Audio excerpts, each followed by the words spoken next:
नमस्कार, आप देख रहे हैं SPN 9 न्यूज और मैं हूं आपके साथ मनीष कुमार सैनी। तमाम राज्यों में विधानसभा चुनाव को लेकर तैयारियां तेज होती हुई नजर आ रही हैं, चाहे उत्तर प्रदेश के उपचुनाव हों, हरियाणा और महाराष्ट्र के विधानसभा चुनाव हों या फिर जम्मू कश्मीर में होने वाले विधानसभा के चुनाव हों। बात की जाए अगर जम्मू कश्मीर की, तो जम्मू कश्मीर में 10 साल बाद विधानसभा चुनाव होता हुआ नजर आ रहा है और ऐसे में सभी राजनीतिक पार्टियां पूरी तैयारियों में जुटी हुई हैं और जम्मू कश्मीर के विधानसभा चुनाव को लेकर Bharatiya Janata party, national conference, PDP, Congress और अब समाजवादी पार्टी भी कहीं ना कहीं जम्मू कश्मीर के सियासी अखाड़े में उतरती हुई नजर आ रही है। और ऐसे में अब जिस तरह से जम्मू कश्मीर के चुनाव को लेकर हालात देखे जा रहे हैं, तो अब कहीं ना कहीं मुकाबला जो है वो बेहद दिलचस्प होता हुआ नजर आ रहा है, क्योंकि काफी सारी राजनीतिक पार्टियों के बीच यहाँ पर जो चुनावी महासंग्राम छिड़ा हुआ है उसको लेकर सभी राजनीतिक पार्टियां जोर आजमाइश करती हुई नजर आ रही हैं। और ऐसे में आगामी विधानसभा चुनाव को लेकर पूरी तरह से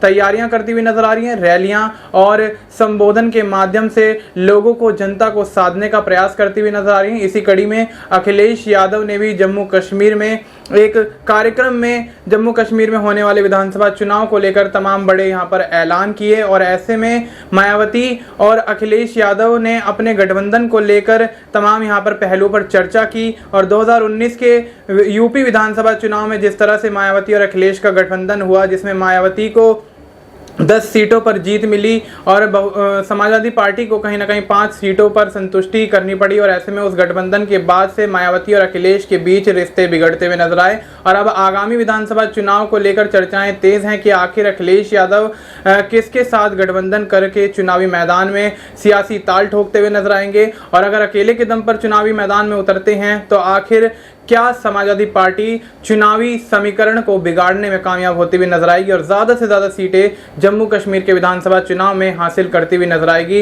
इस पर अखिलेश यादव ने एक कार्यक्रम में काफी पहलुओं पर चर्चा की और क्या कुछ वो कहते हुए नजर आए, आप देखिए जरा इस वीडियो में। ये बहुत महत्वपूर्ण सवाल किया आपने, क्योंकि कर्ण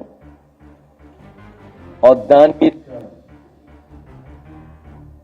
दानवीर कर्ण और त्याग का इतना बड़ा उदाहरण कहीं नहीं मिलता जो महाभारत में हम कर्ण के माध्यम से सीखते हैं, देखते हैं और सुनते हैं। लेकिन जैसा अभी कुछ देर पहले कुर्सी की बात हो रही थी, तो राजनीति में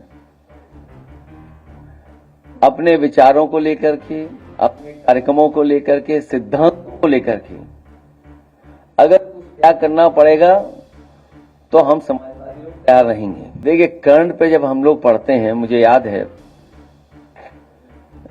हमारे जितने भी साहित्यकार हैं सब जानते हैं और बहुत सारे साथियों ने, दिनकर जी ने जो लिखा है कर्ण के बारे में रश्मि रति में, शायद उससे अच्छा कर्ण के बारे में नहीं लिखा गया होगा। और वो पक्ष जब वो शूद्र वाली बातें शुरू हुई, वो शायद इतना स्पष्ट तरीके से और जिस भाव के साथ लिखा गया, शायद कोई बड़ा उसके अलावा लेख नहीं आया। जो गठबंधन था वो ऐसा गठबंधन था जो बाबा साहब भीमराव अम्बेडकर जी, डॉक्टर राम मनोहर लोहिया जी करना चाहते थे अपने जीवन काल में, वो नहीं कर पाए। इसीलिए आपको याद होगा उस समय मैं कहता था कि सपा बसपा का गठबंधन ये देश की राजनीति को बदलेगा। लेकिन कुछ परिस्थितियां ऐसी रहीं जिसकी वजह से वो गठबंधन नहीं चल पाया। और बात बहुत छोटी आई है, किसने किसका फोन नहीं उठाया, किसने किसको फोन किया, आप सोचिए। और उस समय का आपके पास रिकॉर्ड भी होगा। मेरे मंच में, मेरे बगल में बहुत ही पुराने बहुजन समाज पार्टी के नेता बैठे थे और जिस समय मुझे सूचना मिली कि सपा बसपा का गठबंधन तोड़ दिया गया है या सपा बसपा का गठबंधन आगे नहीं रहेगा, तो सबसे पहले मैंने उन्हीं से पूछा। मुझे अभी भी याद है, मेरी बाईं तरफ बैठे थे वो। मैंने कहा अब क्या करें और क्या करना चाहिए हम लोगों को। उन्होंने कहा कि हमें भी ऐसी धोखा मिला था, आपको भी धोखा मिल गया। देखिए ये बात और मत छेड़े, क्योंकि मुझे जाना है दिल्ली और देश के बड़े नेता सीताराम येचुरी जी के कार्यक्रम में शामिल होना है।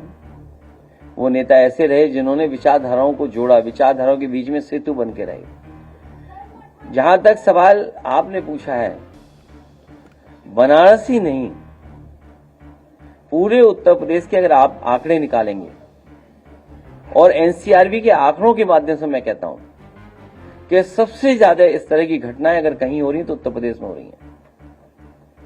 कभी केवल छोटी बात को लेकर के, जो घटना बनारस की आप बता रहे हो, सोचिए जान ले लेगी उसमें। ऐसी बहुत सारी घटनाएं उत्तर प्रदेश में देखने को मिलती हैं आए दिन, और इसलिए मिल रही हैं क्योंकि जितना पुलिस विभाग है वो पूरा का पूरा पुलिस विभाग साजिश और षड्यंत्र करने में लगा हुआ है। कोई घटना अगर की है, मान लीजिए फेक इनकाउंटर किया है, तो फेक इनकाउंटर के तार जोड़ने के लिए आपको घंटों साथ बैठना पड़ेगा। क्या आप कल्पना कर सकते हैं 3 साढ़े 3 बजे फेक इनकाउंटर हो और 5 सवा 5 पे आपके पास प्रेस नोट चली आए और फिर तार मिलाए जाए, बैग कहां से आया, मोटरसाइकिल कहां से आई, नए कपड़े कैसे बैग में मिले। और मैं समझता हूं अभी भी व्यापारी संतुष्ट नहीं होगा। जो बरामदगी हुई है, जो चीजें उसकी गई हैं, बरामदगी पूरी नहीं हुई अभी तक। वो तो बहुत अच्छा कर रहे, उन्हें तब भी करना चाहिए था जब किसी नेता ने ये कहा था ये इनको मारो जूते 4। तब ये साधु संत कहां थे? तब कहां थे ये साधु संत? इसमें किसी को बुरा नहीं मानना चाहिए। और आजकल तो गूगल का जमाना है, आप मठाधीश का जो एक्सप्लेनेशन देख लो उसमें गूगल में ही। क्या गूगल के खिलाफ भी वो लोग जाएंगे कहीं और? क्या गूगल का भी धरना प्रदर्शन करके पुतला फूकेंगे आप लोग? कल पूरा परिवार मिला था और जो सरकार कह रही है कि इनकाउंटर हुआ है, परिवार के सदस्य बता रहे हैं कि रात को उठाया था उसको और 2 दिन बाद उसका इनकाउंटर हुआ है। तो कम से कम परिवार से वो सच्चाई जानने के लिए परिवार से मैं मिला था। पुलिस के डर से सब कह देंगे हाँ पूरी बरामदगी हो चुकी। मैं समझ नहीं पाया क्या पूछ रही हैं। चलिए मुझे जाने दो। मैं आदरणीय जितने भी इनकाउंटर हुए हैं समय समय पे समाजवादी पार्टी ने आवाज उठाई है, उस पर विदेश वाले में मत पूछो। पार्टी के संगठन के लोग बुलाएंगे तो जाएंगे, क्योंकि 370 के बाद पहली बार चुनाव जम्मू कश्मीर हो रहा है, इसलिए समाजवादी पार्टी लड़ रही है। और समाजवादी पार्टी इसलिए भी लड़ रही है क्योंकि अगर हम मानक देखेंगे राष्ट्रीय पार्टी बनाने के लिए छोटे स्टेट में जल्दी बन सकते हैं। मुझे लगता है यहाँ भी हमारे ऊपर भी मानहानि का केस दर्ज होने जा रहा है। ये हमारे पत्रकार साथी बहुत महत्वपूर्ण सवाल पूछ रहे हैं और उन्होंने ये कहा, मैंने अपनी प्रेस कॉन्फ्रेंस में भी यही कहा था कि अयोध्या जैसी पावन धरती पर अगर इस तरह का जमीनों को लेकर के भ्रष्टाचार हो रहा है तो आप कल्पना करो और जिलों में क्या हो रहा होगा। भारतीय जनता पार्टी और उनके तमाम पदाधिकारी और नेता जब से इनकी सरकार बनी है जमीनों के काम कर रहे हैं। सबसे बड़े भूमाफिया के रूप में उभर करके आई है पार्टी। केवल जमीनें नहीं, कई जगह इन्होंने तालाब कब्जा किए हैं, तालाब भी समाप्त कर दिए हैं। आपके लखनऊ शहर में ही कई तालाब खत्म कर दिए, वहां प्लॉटिंग हो रही है। तो बीजेपी भारतीय जनता पार्टी नहीं, भारतीय जमीनी पार्टी बन गई। वो हमारे इंडिया गठबंधन के सहयोगी नेता हैं। आज संभव नहीं, फिर कभी मुलाकात होगी। मैं एक बार फिर आदरणीय अब्दुल्ला जी का और वीरेन जी का आने के लिए बहुत बहुत धन्यवाद और बहुत बहुत बधाई देता हूं।